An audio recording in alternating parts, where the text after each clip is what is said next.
नमस्कार दोस्तों, मैं हूं दीपक कुमार रथर। उदय इंडिया डिजिटल में आप सबका बहुत स्वागत है। मित्रों, आप सबको मालूम है कि जहीराबाद में एक जनसभा को संबोधित करते हुए प्रधानमंत्री नरेंद्र मोदी ने कहा, कोर्ट में, वे संविधान के नाम पर देश को बेवकूफ बनाने की कोशिश कर रहे हैं। पहला संविधान संशोधन पहले प्रधानमंत्री ने किया था, जिसका उद्देश्य अभिव्यक्ति की आज़ादी का कम करना था। उन्होंने एक बार फिर से प्रेस की आज़ादी को सेंसर करने की कोशिश की। उन्हें संविधान से कोई लेना देना नहीं है। राज परिवार तभी खुश रहता है जब वे सत्ता में होते हैं, लेकिन जब कोई और सत्ता में होता है तो उन्हें सब बेकार लगता है। आई विल अनकोट दिस, ये प्रधानमंत्री मोदी जी ने कहा। मित्र, कोई कह सकता है कि एक राजनेता द्वारा दूसरे राजनेता पर किए जाने वाले सामान्य कटाक्ष है, लेकिन नहीं। उन्होंने जो कहा है उसमें सच्चाई की आभास है। और आज हम आपको बताएंगे कि कैसे भारत के पहले प्रधानमंत्री की गई गलतियां ने इस देश को आपातकाल जैसे स्थिति में पहुंचा दिया है। कैसे उन्होंने अपने मर्जी के हिसाब से संविधान में फेरबदल किया। कैसे उनके परिवार को संविधान से कोई मतलब नहीं है, जबकि वो एक काल्पनिक आपातकाल के लिए मोदी को देश ठहराते हैं, जो सिर्फ उनके दिमाग में ही अंकित है। भारत के पहले प्रधानमंत्री पंडित जवाहरलाल नेहरू देश के इतिहास में एक महान हस्ती थे। स्वतंत्रता के बाद भारत की लोकतांत्रिक नींव को आकार देने में उनके नेतृत्व ने महत्वपूर्ण भूमिका निभाई। हालांकि उनकी दूरदर्शी राजनीति के पीछे एक विवादास्पद पहलू भी छुपा है, संवैधानिक संशोधनों के प्रति उनका दृष्टिकोण। जबकि पंडित नेहरू के कई संशोधन राष्ट्र निर्माण और प्रगति के उद्देश्य से थे, कुछ की आलोचना भारतीय संविधान के मूल सिद्धांतों से भटकने के लिए की गई थी, जो व्यक्तिगत महत्वाकांक्षाओं से प्रेरित ऐसा ही प्रतीत होती है। प्रधानमंत्री के रूप में पंडित जवाहरलाल नेहरू के कार्यकाल में महत्वपूर्ण संवैधानिक सुधार हुए। हालांकि इन प्रगतिशील परिवर्तनों के बीच कुछ संशोधन अपने विवादास्पद स्वभाव के लिए जाने जाते हैं, जो कि पंडित नेहरू के उद्देश्यों और संवैधानिक सिद्धांतों के पालन पर सवाल उठाते हैं। आजादी के पहले 14 वर्षों में पंडित नेहरू की सरकार ने 17 बार संविधान में संशोधन किया। यह पंडित नेहरू की कमजोर ज्ञान और अधिक जटिल विरासतों से एक है। हालांकि पंडित नेहरू को अक्सर संविधान को बनाए रखने के लिए रोमांटिसाइज किया जाता है, और खास करके श्रीमती इंदिरा गांधी की तुलना में वो एक अनिच्छुक संविधानवादी थे। जबकि पंडित नेहरू ने 13 दिसंबर 1946 को उद्देश्य प्रस्ताव के सिर्फ संविधान के व्यापक सिद्धांतों को रेखांकित किया, और वे अन्य नेताओं की तरह शामिल नहीं थे जिन्होंने संविधान निर्माण प्रक्रिया में अधिक महत्वपूर्ण भूमिका निभाई।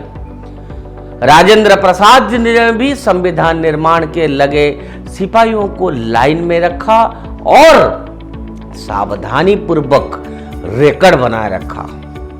BR आंबेडकर ने मसौदा तैयारी करने का कठिन काम किया, और पर्दे के पीछे के व्यक्ति वल्लभ भाई पटेल ने अल्पसंख्यकों के साथ आम सहमति बनाई और विवरण को देखने के लिए कई समितियों में काम भी किया।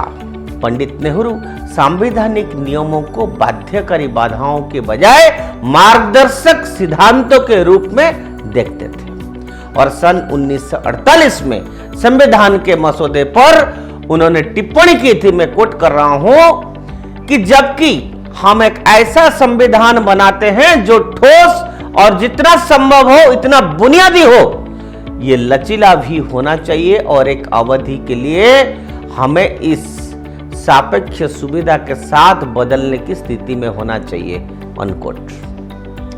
तो मित्रों, ये साफ है कि प्रधानमंत्री के रूप में अपने चुनाव से पहले से ही पंडित नेहरू अपने समाजवादी सपने को लागू करने के लिए कानून बदलने से कभी पीछे नहीं हटते थे और अवसर अपेक्षा से अब पहले ही आ गया। प्रोविजनल पार्लियामेंट ने अपने आम चुनाव से पहले ही 18 महीनों के भीतर संविधान में संशोधन कर दिया और यह कोई मामूली संशोधन नहीं था। पहले संशोधन ने पब्लिक ऑर्डर बनाए रखने के नाम पर सरकार विरोधी पब्लिकेशन का आवाज को दबाने के लिए अनुच्छेद 19(1)(a) की तहत गारंटीकृत अभिव्यक्ति की स्वतंत्रता यानी फ्रीडम ऑफ एक्सप्रेशन पर प्रतिबंध जोड़े। इसने पिछले वर्ग और अनुसूचित जातियों और जनजातियों के लिए विशेष प्रावधानों की अनुमति देने के लिए भेदभाव के निषेध की गारंटी देने वाले अनुच्छेद 15 में अपवाद प्रदान किए। इसने अनुच्छेद 19(1)(g) को कम कर दिया, जो किसी भी पेशे को अपनाने या कोई भी व्यवसाय करने का अधिकार की गारंटी देता था, ताकि अर्थव्यवस्था के प्रमुख क्षेत्रों पर राज्य का स्वामित्व और नियंत्रण हो सके और बड़े पैमाने पर भूमि सुधार को सक्षम करने के लिए इसने अनुच्छेद 31 में अपवाद जोड़कर संपत्ति लेने की राज्य की शक्ति पर कुछ प्रतिबंध हटा दिया। पहले संशोधन में अनुच्छेद 31(b) को जोड़ना संविधान को कमजोर करने के लिए इस्तेमाल किए गए इन कानून के पैतरों में सबसे खराब था। इनसे 9वीं अनुसूचित यानी 9th शेड्यूल नामक का एक विशेष सूची बनाई, जिसमें एक बार कानून जोड़ दिए गए जाने के बाद उन्हें न्यायालय में किसी भी चुनौती के विरुद्ध पूरी तरह से सुरक्षा मिल जाती थी और जो किसी भी मौलिक अधिकार के उल्लंघन के आधार पर अमान्य नहीं हो सकते थे। सोचिए आप, पहले संशोधन में इन सूची में 13 कानून जोड़े गए थे और 1955 में चौथे संशोधन में बीमा, रेलवे, उद्योगों को विनियमित करने का वाले कानूनों के सहित 7 कानून जोड़े गए। 17वां संशोधन पंडित नेहरू का अंतिम महत्वपूर्ण कानून अप्रैल 1964 में लोकसभा में पारित नहीं हुआ और 27 मई 1964 को पुनः प्रस्तुत किया गया। यह उनकी मृत्यु के बाद जल्दबाजी में पारित किया गया, जिसमें 9वीं अनुसूची में 44 कानून जोड़े गए।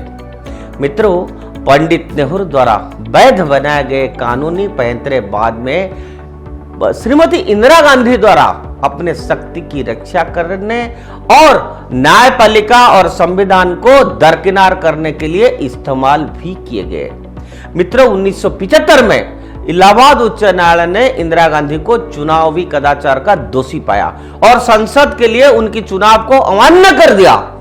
उसके तुरंत बाद उन्होंने आपातकाल की घोषणा की और प्रधानमंत्री के चुनाव को न्यायिक समीक्षा में बचाने के लिए 39वां संशोधन प्रेरित किया और नए संशोधन चुनाव कानूनों को नींव अनुसूची में जोड़ा। मित्रों, संविधान की प्रति पंडित नेहरू की असम्मानजनकता ने राजनीतिक अभिनेताओं के लिए असुविधाजनक नियमों को बदलने के द्वार खोल दिए थे।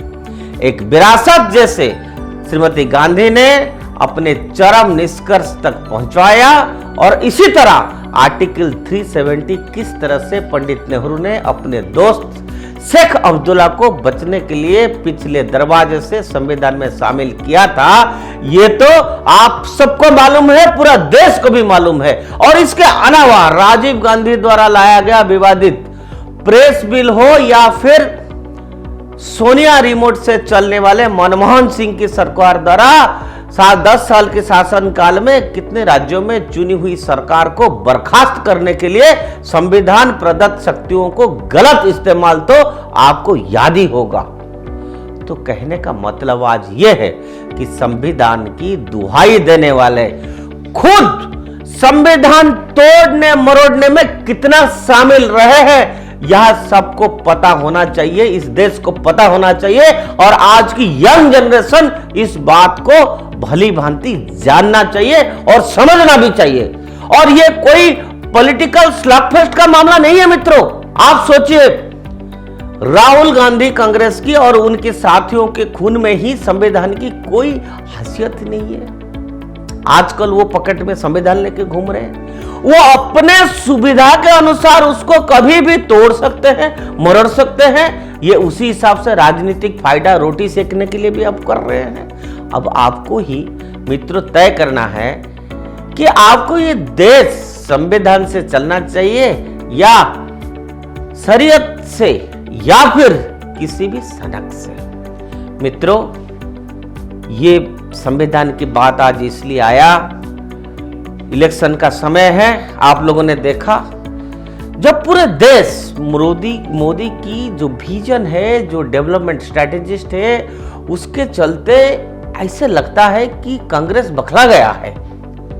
मैं ये इसलिए बोल रहा हूं, हम जगह जगह जाते हैं, वृंदावन, आगरा गए, मेरठ गए, यूपी के अलग जगह गए, गांव में गए, हमने आम आदमी से बात किया और आप लोगों ने देखा होगा उदय इंडिया में हमने कॉमन मैन की वर्सन कहीं भी चौराहे पे खड़ा होकर पूछा तो आखिर में इस देश मोदी को बनाना चाहता है तो उसको केवल राजनीतिक विरोध करने के लिए प्राइम मिनिस्टर को संविधान को लेके जिस तरह से सोच, स्ट्रैटेजी इलेक्शन प्रोसेसिंग में या इलेक्शनियरिंग में यूज किया जा रहा है, आम जनता को, सिटीजन को इस बात को खूब समझना चाहिए और सोच समझ के अपना वोट जरूर देना चाहिए।